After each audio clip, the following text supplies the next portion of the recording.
El Señor esté con ustedes. Y con tu espíritu. Lectura del Santo Evangelio según San Marcos. Gloria a ti, Señor.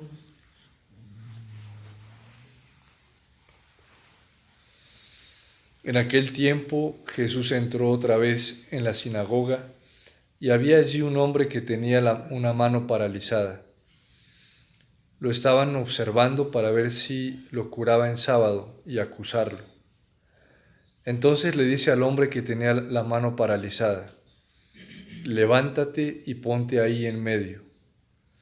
Y a ellos les pregunta: ¿qué está permitido hacer en sábado? ¿Hacer lo bueno o lo malo? ¿Salvarle la vida a un hombre o dejarlo morir? Ellos callaban, echando en torno una mirada de ira, y dolido por la dureza de su corazón, dice al hombre: extiende la mano. La extendió y su mano quedó restablecida. En cuanto salieron, los fariseos se confabularon con los herodianos para acabar con él. Palabra del Señor. Gloria a ti, Señor Jesús.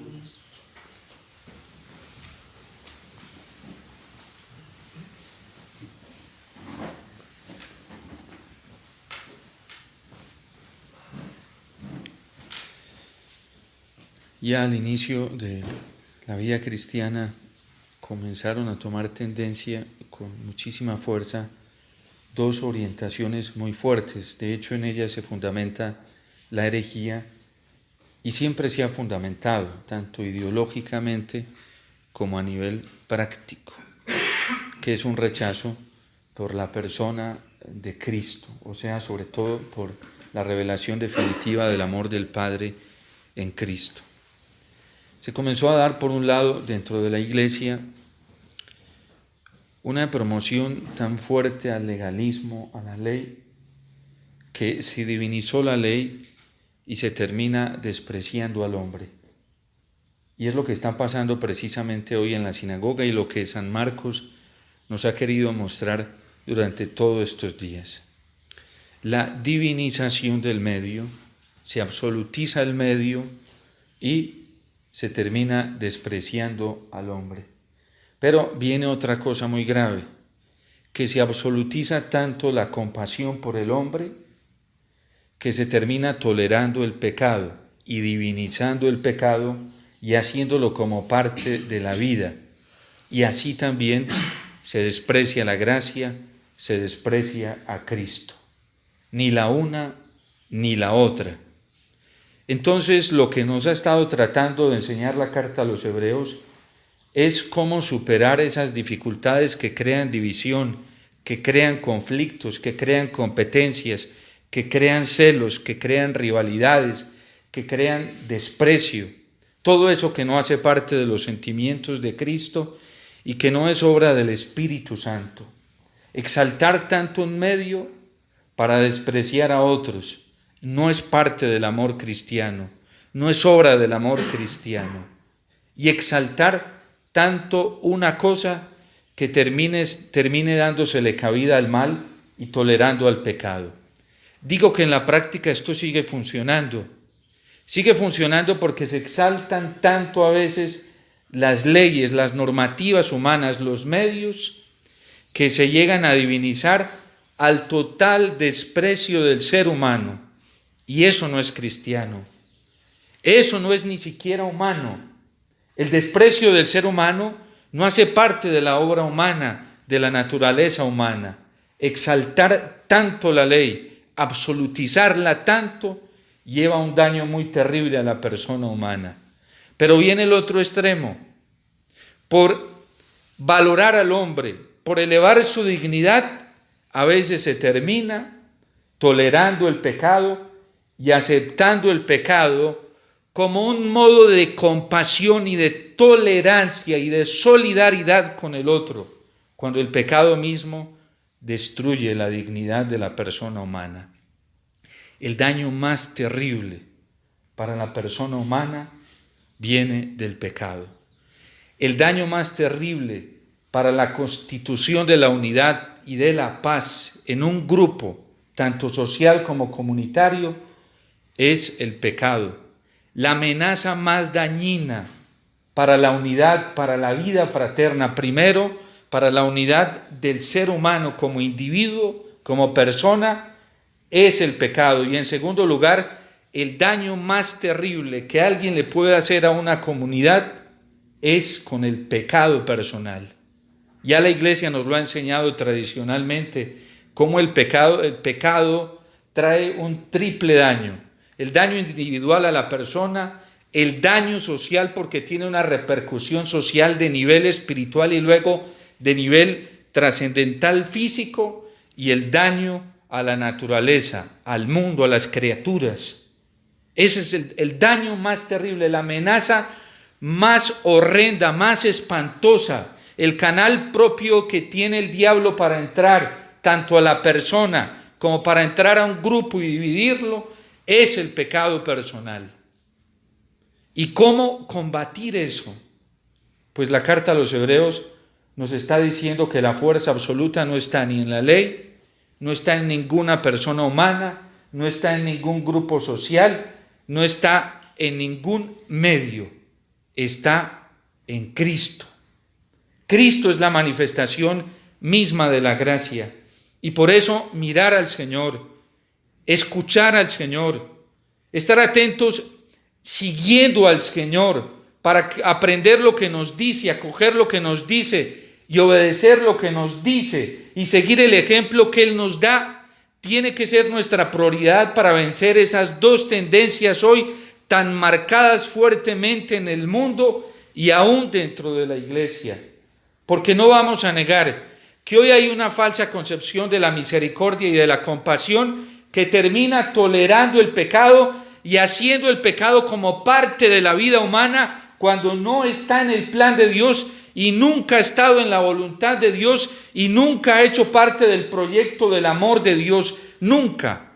Hoy se ha llevado a una tergiversación de la compasión, de la misericordia y del amor, como si el pecado hiciera parte de la estructura humana, hiciera parte del hombre. Nunca estuvo en el proyecto de felicidad que Dios creó para el hombre. Tolerarlo es abrirle la puerta al diablo y permitir que el diablo venga, entre y haga de las suyas, tanto en la persona humana como en los grupos sociales. Y es la peor amenaza que puede haber en la humanidad. La peor amenaza que hay dentro de la Iglesia es el pecado mismo.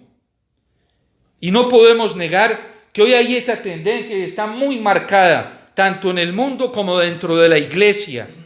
Y por eso estamos autodestruyéndonos, y por eso nos estamos acabando y estamos tan divididos. Luego hay otra tendencia que también por un legalismo exorbitante, donde se divinizan los medios, las leyes, que no son divinas. Nosotros, gracias a Dios, en la Iglesia, que es nuestra maestra, nuestra madre, nos enseña a dar un valor de juicio y un valor de conciencia frente a las leyes y nos las clasifica. Primero están las leyes divinas a las cuales le debemos una obediencia absoluta. Y la ley divina es Cristo. Y la ley divina son los mandamientos. Y la ley divina es la palabra del Señor. Ahí está la obediencia, la ubicación de nuestra conciencia, la orientación de nuestra conciencia. Y ahí tiene que aplicarse la obediencia nuestra. Porque si no tenemos eso claro, el diablo nos engaña o por un extremo o por el otro, nos pervierte por un extremo o por el otro, y eso destruye a la persona humana, eso acaba los grupos, acaba las comunidades, acaba las personas. Uno no puede hacer elevación de una cosa en detrimento de la persona humana, jamás, y el pecado hace eso, se mete tanto en un lado como en el otro. Por eso San Pablo dice que el pecado, valiéndose de la ley, vino y tomó fuerza en él y estaba haciendo un daño terrible.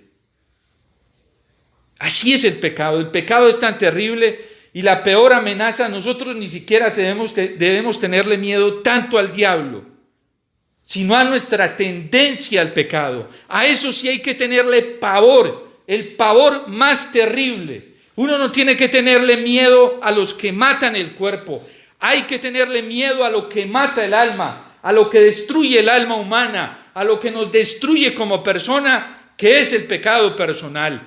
Eso sí hay que odiarlo, hay que fastidiarlo y hay que repelerlo con todas las fuerzas, incluso hasta con la propia sangre y la propia vida. Admitirlo dentro de la persona, admitirlo dentro de un grupo, de una comunidad, es admitir la fuerza del diablo. Y ahí se viene a acabar y a destruir. El canal más auténtico que tiene Satanás para acabarnos, para destruirnos, es nuestro propio pecado. Y ese no se puede tolerar, no se puede admitir, porque ya se nos dio la solución. El Padre nos entregó a Cristo. Es el Cordero de Dios, nos lo presentó San Juan, que quita el pecado del mundo. No somos nosotros, no es nuestra fuerza, no son nuestras pericias, no es nuestra inteligencia, no es nuestra astucia, no es nuestra capacidad práctica humana. Eso es puro voluntarismo y eso no sirve. Es la gracia del Señor, es la convicción de que solamente Cristo tiene la capacidad de liberarnos, de salvarnos, porque es el amor mismo manifestado de Dios, el amor de Dios en Cristo Jesús, el único que nos libera, que nos hace personas, que nos hace sentir hijos, que nos hace sentir amados. Por eso la gente hoy anda tan esclava. Andamos esclavos unos de otros, dependiendo de cualquier afecto, de cualquier reconocimiento humano, social. ¿Por qué? ¿Por qué andamos con estos complejos de inferioridad? Porque todavía no hemos descubierto el amor de Dios manifestado en Cristo Jesús. Cuando nos descubrimos amados por el Señor, puestos en el centro por Él, como lo hace con este paralítico, mientras lo estaban acechando para ver qué hacía, porque es la forma de actuar del demonio. Observa, mira, vigila, y está como un policía continuamente. El diablo tiene dos maneras de atacar para destruir a la persona humana: o a través de la adulación o a través de un desprecio total, un rechazo total. Esa es la astucia del diablo para acabar la persona humana. Y viene Cristo y coloca a la persona humana en el centro y le dice al paralítico que está enfermo y se reconoce enfermo, paralizado: ponte ahí en el centro. ¿Qué decía la ley? Según la interpretación humana, que no podía estar ahí. El legalismo religioso del momento y aún político, social, no le permitía estar ahí en el centro.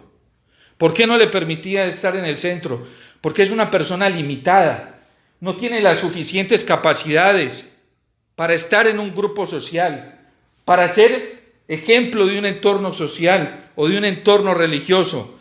No está adaptado adecuadamente según lo social, según lo religioso de la época, según el contexto. Es esa manera tan humana de mirar a las personas y de referenciarlas. Si se ajustan a nuestros criterios, si se ajustan a nuestra medida, entonces son valiosas, y si no, las despreciamos.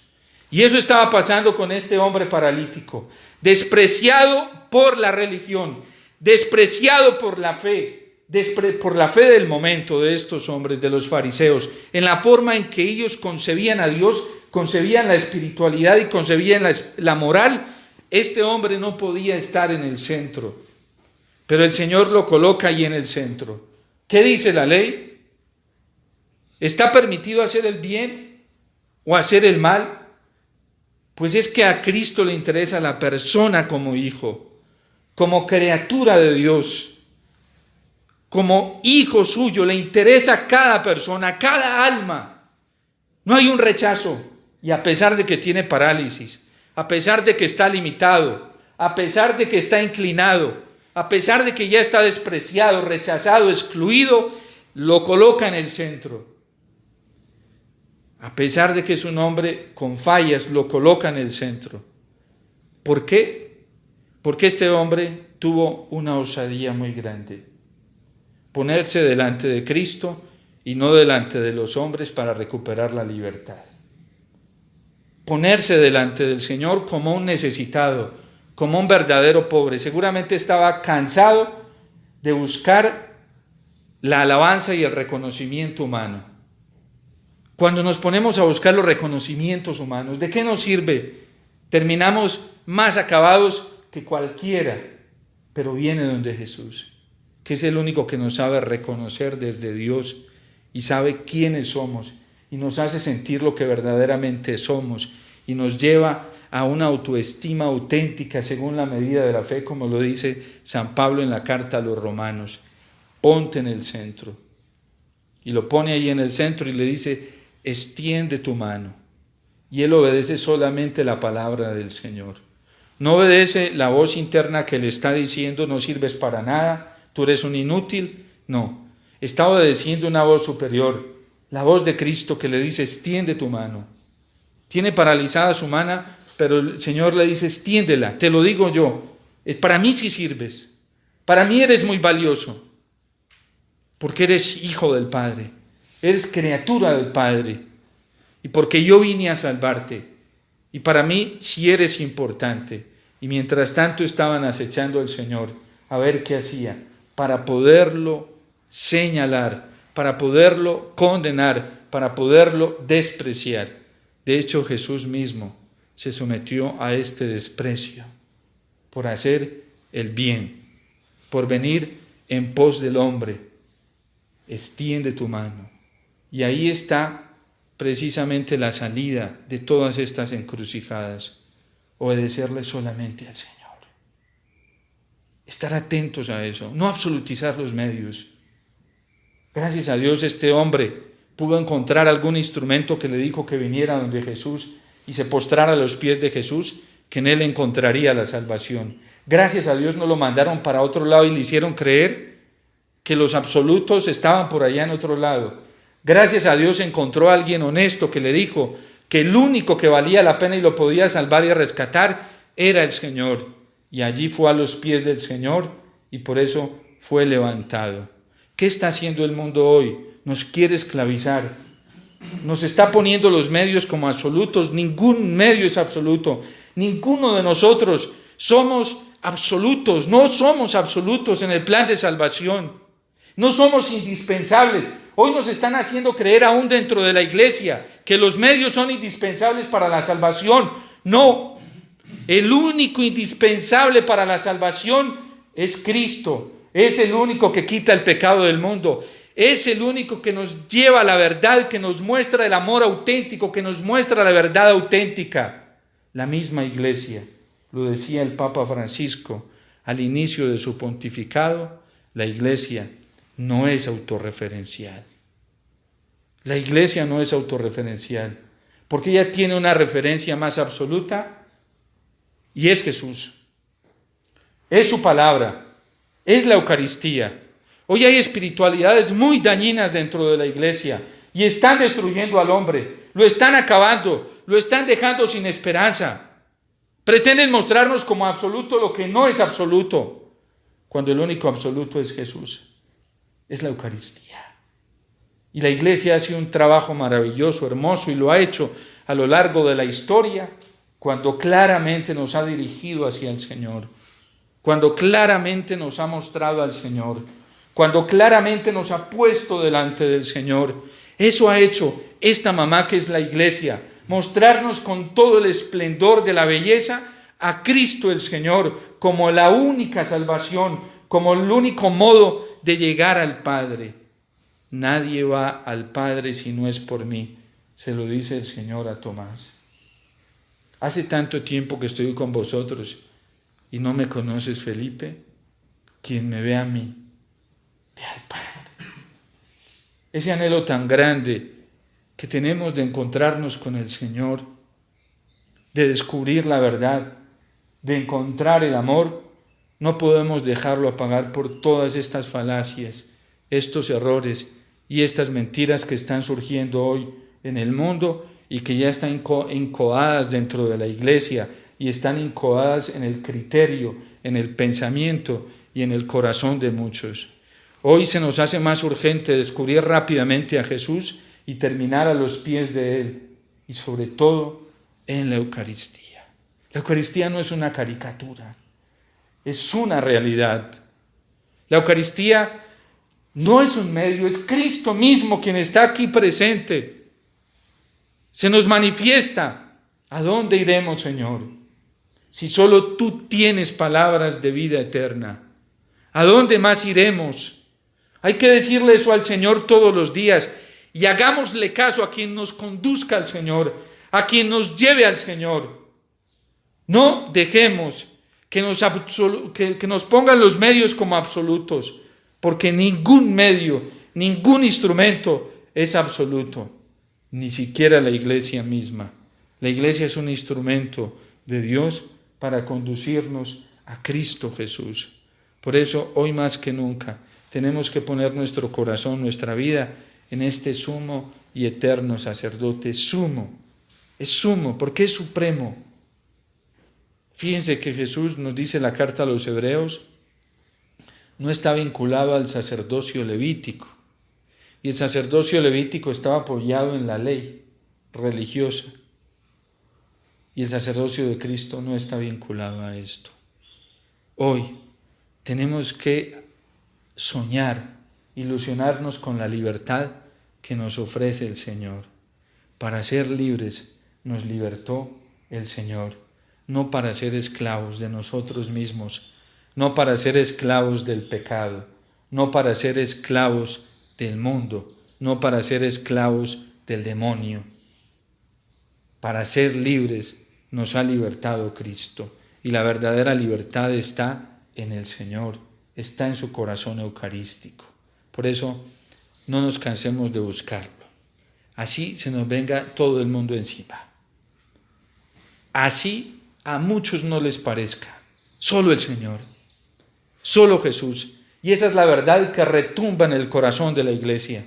Esa es la verdad que retumba en el corazón de Dios.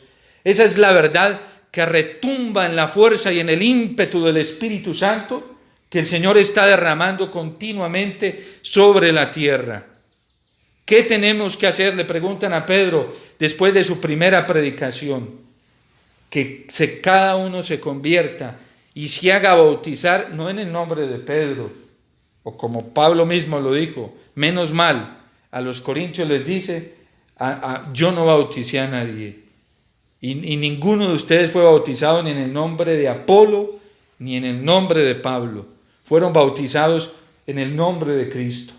Nosotros tenemos una santa estupenda, Santa Laura, que a pesar de todas las contradicciones, el rechazo y el desprecio que encontró, aún dentro de la misma iglesia colombiana, la jerarquía eclesiástica, no le importó. Y se fue a llevar a Cristo a los pobres y a los necesitados, a esos pobres indígenas, para ir y hacerlos llegar a la gracia del bautismo, porque era la vida misma de Cristo, no para conducirlos a ella. ¿Y por qué muchos se fastidiaron y se incomodaron? Porque ella no los conducía a los instrumentos, a los medios. Ella conducía a los indígenas al cielo, les mostraba el camino del cielo, el camino de Cristo. Y para eso estamos en la iglesia. El único sumo y eterno sacerdote es Cristo y vino a mostrarnos la vida. Dios no nos dio a nosotros el ministerio sacerdotal para empavonarnos, para ponernos como pavos reales, para obtener beneficios personales, para nuestra satisfacción personal. No, el sacerdocio es de Cristo y tiene una única finalidad, y es mostrarnos el amor de Dios. A ningún sacerdote Dios nos hizo sacerdotes para buscarnos a nosotros mismos, para empavonarnos, para subirnos en pedestales. El sacerdocio es de Jesús y es para conducir las almas a Dios. No es en beneficio personal, es en beneficio de las almas, es en beneficio del pueblo de Dios, es en beneficio de los más necesitados, de tantos que no conocen a Cristo y que necesitan recibir la salvación de Cristo. Por eso, hoy Cristo tiene mucho para enseñarnos a través de su palabra. Sigámoslo a Él, escuchémoslo a Él. Y como Santa Laura Montoya, esta gran santa que se preocupó por insertar a estos indígenas, a estos indios en la vida de Dios, a pesar de las críticas, a pesar de los rechazos, a pesar de las incomprensiones, de los múltiples desprecios que ella recibió y que los vio como una bendición para poder terminar más anclada en el Señor, no le importó desbordar su vida en favor de esos pobres indígenas necesitados que no la supieron comprender en su momento, pero que hoy es una santa muy grande, no solamente para nosotros los colombianos, sino para la Iglesia universal. ¿Qué también somos capaces de hacer nosotros por las almas, si verdaderamente hemos experimentado el amor de Dios? El amor de Dios nos urge al ver tantos que hoy se están perdiendo. Y por eso tenemos que rápidamente, en medio de nuestras parálisis, ir al Señor, porque este hombre pudo recuperar la movilidad en su cuerpo total para poderse desenvolver e ir a mostrar el amor de Dios. El amor de Dios es difusivo cuando es de Dios. Cuando no es de Dios, encaja, encierra. Cuando es propio, encasilla, empobrece. Cuando es el amor de Dios, es difusivo, totalmente difusivo, de manera espontánea. El amor de Dios nos urge y nos toca lo más profundo de nuestro corazón, ya no en nuestro propio bien, sino en el de las almas. Dios te salve María, llena eres de gracia, el Señor es contigo, bendita tú eres entre todas las mujeres, y bendito es el fruto de tu vientre, Jesús. Santa María, Madre de Dios, ruega por nosotros los pecadores, ahora y en la hora de nuestra muerte.